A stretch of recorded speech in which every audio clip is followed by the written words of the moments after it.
Welcome to wrestling remakes Tamil channel. இந்த வீடியோவில் எதை பற்றி பார்க்க போகிறோம்னா, இந்த final boss great one Rock வந்து பார்த்தீங்கன்னா எலிமினேட் சாம்பர் வரப்போகிறதா சொல்லிட்டாரு. அங்கே என்ன செக்மெண்ட் நடக்குது, இப்போ ஒரு ஹேஷ்டேக் வந்து பார்த்தீங்கன்னா ட்ரெண்டிங்காக இருக்குது. அண்ட் அது மட்டும் இல்லை, கார்மலாக வந்து பார்த்தீங்கன்னா ஏடபிள்யூ போகிறதா ஒரு நியூஸ் வந்து கிடச்சிருக்கு. அண்ட் இந்த வீடியோவில் ஒரு சில பெரிய அப்படின்னு தான் பார்க்க போகிறோம். மறக்காம சேனல் புதுசாக வந்துருந்தீங்கன்னா சப்ஸ்கிரைப் பண்ணிக்கோங்க. சரி, எனக்கு கொஸ்டின் என்ன, ஒருவேளை ராக் வர்சஸ் கோடி வர்சஸ் சீனாக்கான மேட்ச் நடந்துச்சுன்னா அன்டிஸ்பியூட்டட் சாம்பியன் யார் வின் பண்ணணும்னு சொல்லி மறக்காம கமெண்ட் பண்ணுங்க. நம்பர் 1, ஃபர்ஸ்ட் எல்லாமே இங்கே ஸ்டோரி லைனை பொறுத்து கரெக்டாக சொல்லணும். அதாவது ராக்கு கோடி இந்த மாதிரி சொல்லக்கூடாது. அது எந்த மாதிரி எண்டிங் இருக்கும் அப்படின்றத நீங்கள் எப்படி ப்ரெடிக்ட் பண்ணுறீங்கன்றது நான் அனலைஸ் பண்ணிக்கிறேன். அண்ட் ஃபர்ஸ்ட் எடுத்து பார்த்தீங்கன்னா the American number Cody Rhodes versus the Rock versus the John சீனாக்கான இப்போதைக்கு ஒரு ரூமர்ஸாக போயிட்டு இருக்கு இந்த ஒரு மேட்ச்சு. ஏன்னா இப்போ வரப்போகிற எலிமினேஷன் சாம்பர் பேப்பரில் வந்து பார்த்தீங்கன்னா த ராக் வந்து வராரு. அண்ட் ராக் வந்து இப்போதைக்கு என்ன பேச போகிறாருன்னா, அது ஆல்மோஸ்ட் வந்து சொல்லிட்டாரு.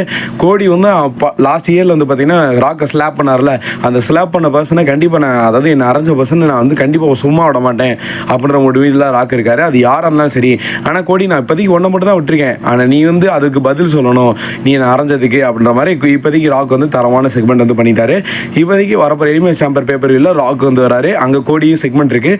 இப்போ என்ன ஒரு கொஸ்டின்னா, ஒருவேளை இந்த எலிமினேஷன் சாம்பர் பேப்பரில் இதை அதாவது நடக்குதுல, Damian Priest, Drew McIntyre, CM Punk, John Cena, Seth Rollins, Logan பால், இவங்க எல்லா சூப்பர் ஸ்டார்லுமே இப்போதைக்கு ஃபேவராக யார் வின் பண்ணுற ஃபேவராக இருக்காரு, ஜான் சீனா தான். ஒருவேளை இந்த ஜான் சீனா வின் பண்ணிட்டா கோடியை தான் ஃபேஸ் பண்ணணும். இப்போ நீங்கள் எலிமினேஷன் சாம்பர் பேப்பரில் அந்த செக்மெண்ட்டில் ஏதோ ஒரு பெரிய பிரச்சனை ஆயிடுச்சு. திருப்பி அகைன் வந்து கோடி வந்து ராக் ஸ்லாப் பண்ணிட்டார். இந்த ஒரு மூமெண்ட் நடந்துச்சுன்னு வச்சுக்கோங்களேன், கண்டிப்பாக யோசிச்சு பாருங்க, ராக் வந்து கண்டிப்பாக அந்த மேட்ச் வந்து கன்ஃபார்ம் பண்ணுறாரு. அதுவும் title match, undisputed title match.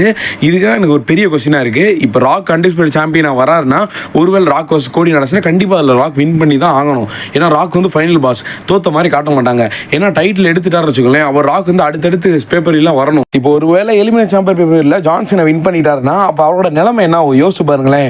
இது ஒரு பிக்கஸ்ட் கன்ஃபியூஷனாக இருக்குது யாருக்குமே. அந்த எலிமினேஷன் சாம்பர் பேப்பர் வந்தால் மட்டும் தான் தெரியும். நிறைய பேர் வந்து கொஸ்டின் பண்ணியிருந்தீங்க, ப்ரோ நீங்களே யோசிச்சு பாருங்க, ஜான்சன் ஒரு ரோல் வின் பண்ணிட்டாருன்னா அப்போ கோடி கிட்ட தான் ஃபேஸ் பண்ணாருன்னு சொல்லியிருந்தாங்க. அதை வச்சு தான் அந்த மேட்சே நடக்குது. அண்ட் இப்போ ராக் ஒரு ரோலை கன்ஃபார்ம் பண்ணி மேட்ச் பண்ணிட்டா என்ன ஒரு ட்ரிபிள் ட்ரீட்டாக வரும், எந்த மாதிரி வந்து கேட்டிருந்தீங்க. ஆனால் அதுக்கு தான் என்னால் வந்து கொஸ்டின் பண்ண முடியல. இப்போதைக்கு இதான் ஒரு ரீசனு. மேபி ட்ரிபிள் ட்ரீட் தான் ஒரே ஒரு கன்ஃபார்ம், அது மட்டும் தான். ஏன்னா நீங்களே யோசிச்சு பாருங்க, அவங்க கஷ்டப்பட்டு குவாலிஃபையர் ஆகி வின் பண்ணவங்க அவங்க சும்மா இருப்பாங்களா? அது ராக் பேச்சை கேட்டுட்டு எப்படினாலுமே கண்டிப்பாக ஒரு பெரிய செக்மெண்ட் நடக்க போது. ஒன்று அந்த எலிமினேஷன் சாம்பர் பேப்பர், அதாவது அங்கே அதில் இருக்க சூப்பர் ஸ்டார் வந்து பார்த்தீங்கன்னா ராக் அண்ட் கோடி செக்மெண்ட்டில் வந்து கேட்கணும், அதாவது அவங்க வந்து பதில் பேசணும். அதிகமாக எனக்கு பொறுத்தளவுக்கு ஜான்சன் வரமாட்டான்னு நினைக்கிறேன். ஆனால் சிஎம் அங்கே வருவார். ஏன்னா சிஎம் அந்த மாதிரி தான் ஹேஷ்டேக் வந்து இப்போதைக்கு ட்ரெண்ட் ஆகிட்டு இருக்கு. சிஎம் வந்து ஏற்கனவே சொல்லியிருந்தாரு, ஜான்சனாவே சேர்த்ததே ஒரு பெரிய பாலிடிக்ஸ் டபிள்யூடபிள்யூல அப்படின்னு ட்ரூவும் அண்ட் சிஎம் கேட்டிருந்தாங்க. அண்ட் டேரக்டாக ராக் வர்சஸ் கோடி தான் ரெசமே நடக்க போகுது.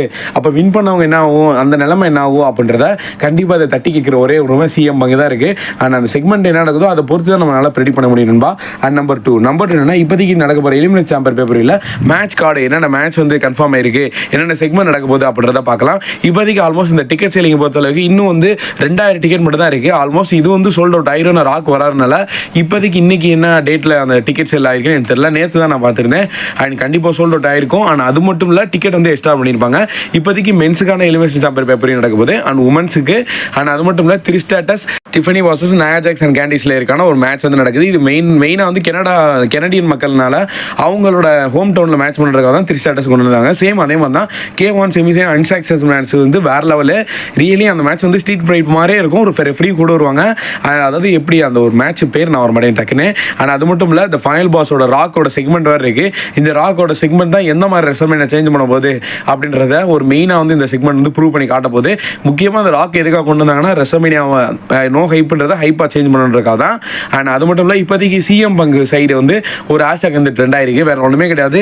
லாஸ்ட் அவர் எப்போ சிஎம் பங்கு டெபியூட் திருப்பி வந்து அவர் 10 வருஷத்துக்கு அப்புறமா அவரோட கனவு எல்லாமே ரெசல்மேனியா மெயின் ஈவென்ட் பண்ணணும்னு தான். ஏன்னா இதுவரையும் அவர் ரெசல்மேனியா மெயின் ஈவென்ட் பண்ணவே இல்லை. அதுக்காக ராயல் ரம்பர் கஷ்டப்பட்டார், அங்கேயும் தோத்து போயிட்டார். இப்போ வந்து பார்த்தீங்கன்னா ராயல் ரம்பர் கடைசி வின் பண்ணுற டைமில் வரைக்குமே வந்து, ஆனால் ரோமன் அண்ட் செத்தி இவங்களுக்குள்ளே கன்ஃபியூஷன் ஆகி இப்போ சுற்றிக்கிட்டு இருக்கு. ஆல்மோஸ்ட் எலிமினேஷன் சாம்பர் பேப்பருக்குள்ளே வந்துட்டாரு.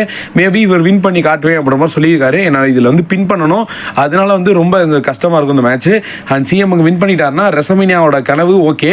அப்படி வின் பண்ணலைன்னா அடுத்து என்ன பிளான், அதாவது இப்போதைக்கு என்ன ஒரு ஹேஷ்டாக் ட்ரெண்ட் ஆகிட்டு இருக்குன்னா, அரினா அரினா சைடு சரி அண்ட் சோஷியல் மீடியா சரி வி வாண்ட் சிஎம் பங்க்னு வந்து ட்ரெண்ட் ஆயிருக்கு. ஏன்னா மெயினாக என்னன்னா சிஎம் பங்கோட கனவை நிறைவேற்றுன்றக்காக ஃபேன்ஸ் எல்லாம் ட்ரெண்ட் ஆகிட்டு இருக்காங்க இந்த ஒரு ஹேஷ்டாக. மேபி இப்போ கோடியோட லைஃப்பில் எப்படி கிக் ஆஃப் ஷோ வந்து சேஞ்ச் பண்ணிச்சோ டைட்டில் எடுக்கிற காரணமாக இருந்துச்சோ அதே மாதிரி வந்து பார்த்தீங்கன்னா கண்டிப்பாக வரப்போ ரெசல்மேனியாவோட எலிமினேட் சாம்பர் முடிச்சதுக்கப்புறம் ரெசல்மேனியா கிக் ஆஃப் ஷோ நடக்க போகுது. டேட் இன்னும் சொல்லலை அண்ட் எலிமினேட் சாம்பரை பொறுத்து தான் அடுத்து வந்து டேட் கன்ஃபார்ம் பண்ணுவாங்க. என்னை பொறுத்தவரைக்கும் அந்த மந்தோட சென்டரில் தான் அவர் நினைக்கிறேன். அண்ட் இப்போ வந்து அந்த கிக் ஆஃப் ஷோவில் மேபி சிஎம் பக்கம் வந்து ஏதாவது குழப்பம் உண்டு பண்ணலாம், அது மூலியமாக இவருக்கு வந்து ஒரு மெயின் இவன் கிடைக்கலாம் அப்படின்ற மாதிரி இப்போதைக்கு வந்து ரூமர்ஸ் போகுது. அண்ட் பார்க்கலாம் உண்மையிலே சிஎம் பங்க் கிடச்சி டைட்டில் வின் பண்ணாருன்னா ஒருத்து தான் உண்மையில என்னை பொறுத்தளவுக்கு. இப்படியோட மேட்சை டே 2 மெயின் இவெண்ட்டாக கன்ஃபார்ம் பண்ணிடுவாங்க. டே 1 மெயின் இவெண்ட் எனக்கு தெரிஞ்சு ரோமன் ரைம்ஸ் தான் பண்ணுவார். அப்படி எதுவுமே சரியில்லைன்னா சிஎம் பங்க் வர்சஸ் ரோமன் செத்ரோன்ஸ்க்கான மேட்ச் கூட பண்ணலாம். லிட்டரலி அது தரமான மேட்ச். நம்பர் 3 என்னன்னா இந்த பில் கோல்பர்க் பற்றி. இப்போதைக்கு கோல்பர்க் வந்து பார்த்தீங்கன்னா தன்னோட ரிட்டைர்மெண்ட் பிளான் வந்து அதாவது ரிட்டைர்மெண்ட் அனௌன்ஸ் பண்ணிட்டாரு. இந்த இயர் வந்து ரிட்டைர்மெண்ட் ஆக போகிறேன்னு. ஆனால் ரெசல்மேனியாவில் வர வேண்டியவர் இன்னும் வந்து ஆளக்கான. ஆனால் இப்போதைக்கு அவர் எப்போ வர போகிறாருன்னு ஆல்மோஸ்ட் அவரும் சொல்லிட்டாரு.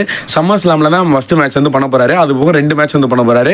இப்போதைக்கு என்ன சொல்லியிருக்காங்கன்னா குந்தர் வர்சஸ் கோல்பர்க்கான மேட்ச் ஸ்டில் பிளானிங்கில் தான் இருக்கான். ஆனால் இந்த இயர் கொஞ்சம் தள்ளி போட்டிருக்காங்க. ஆனால் குந்தர் அது வரைக்கும் டைட்டில் இருக்கணுமே, மேபி இவங்க ரெண்டுத்துக்கான ஒரு நார்மல் மேட்ச் வந்து நடக்கலாம். அப்படின்னா குந்தரை தோக்கடிச்சாலும் கவலை இல்லை, டைட்டில் இருந்தால் தான் பெரிய பஞ்சாயத்து. இப்போ டைட்டில் வந்து மெயின் இவெண்ட் ஜெயிச்சு தூக்கிடுவார்.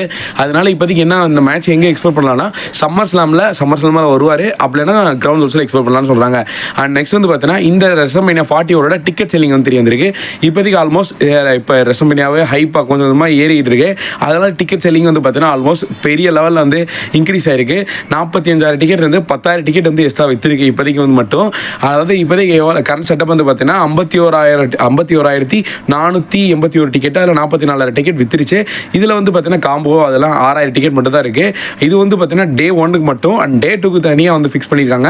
அதுலேயும் சேம் அதே மாதிரி தான். அதில் வந்து 5,575 டிக்கெட், கிட்டத்தட்ட 1000 டிக்கெட் வந்து டிஃபரன்ஸாக வந்து வித்துருக்கு டே 2. ஏன்னா டே 2 வந்து பார்த்தீங்கன்னா கண்டிப்பாக வந்து ராக் வந்து மெயின் இவெண்ட் பண்ணுவார் அப்படின்னு நம்பிக்கை இருக்குது. டே 1க்கு ரோமன் பண்ணுறதா இருந்துச்சுன்னா கண்டிப்பாக வந்து பார்த்தீங்கன்னா டிக்கெட் வந்து வித்துரும். ஏன்னா இப்போதைக்கு அவங்களோட கரண்ட் செட்டப் வந்து பார்த்தீங்கன்னா 65,000 20,000 டிக்கெட் வரைக்கும் வந்து இன்க்ரீஸ் பண்ணிட்டே போவாங்க.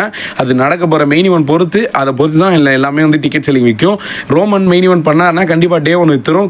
ராக் மெயின் இவெண்ட் பண்ணாருன்னா அவ்வளோதான், ரெசல்மேனியாவை க்ளோஸ் வேற லெவலாக இருக்கும். நம்பர் 4 ரெசல்மேனியாவோட 42 லோகோ வந்து பார்த்தீங்கன்னா அது ராக் டிகே மெம்பரான ராக் வந்து பார்த்தீங்கன்னா அனௌன்ஸ் பண்ணிட்டாரு.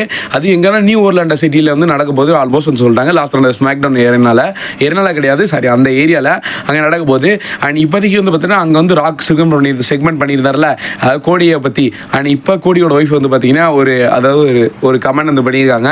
வேற ஒன்றுமே கிடையாது, அவங்க ஸ்டார்டிங்கில் ஒரு கமெண்ட் பண்ணியிருந்தாங்க கோடி சாம்பியன் இருக்கும்போது, அப்போ வந்து பாராட்டினவாரு. இப்போ வந்து திருப்பி அதே ராக் கோடி ஃபேஸ் டு ஃபேஸ் நிற்கும் போது அதில் மனசை உடஞ்ச மாதிரி வந்து கமெண்ட் பண்ணியிருக்காங்க. இது லிட்டரலி WWE தான் பண்ணாங்களா என்னன்னு தெரியல. அண்ட் பார்ப்போம் என்ன நடக்குதுன்னு. அண்ட் இங்கே வந்து பார்த்தீங்கன்னா கார்மோலா இருக்காங்களே, இவங்க வந்து இப்போ WWE இதுக்கப்புறம் கொஞ்ச நாள் இருக்க போகிறது கிடையாது.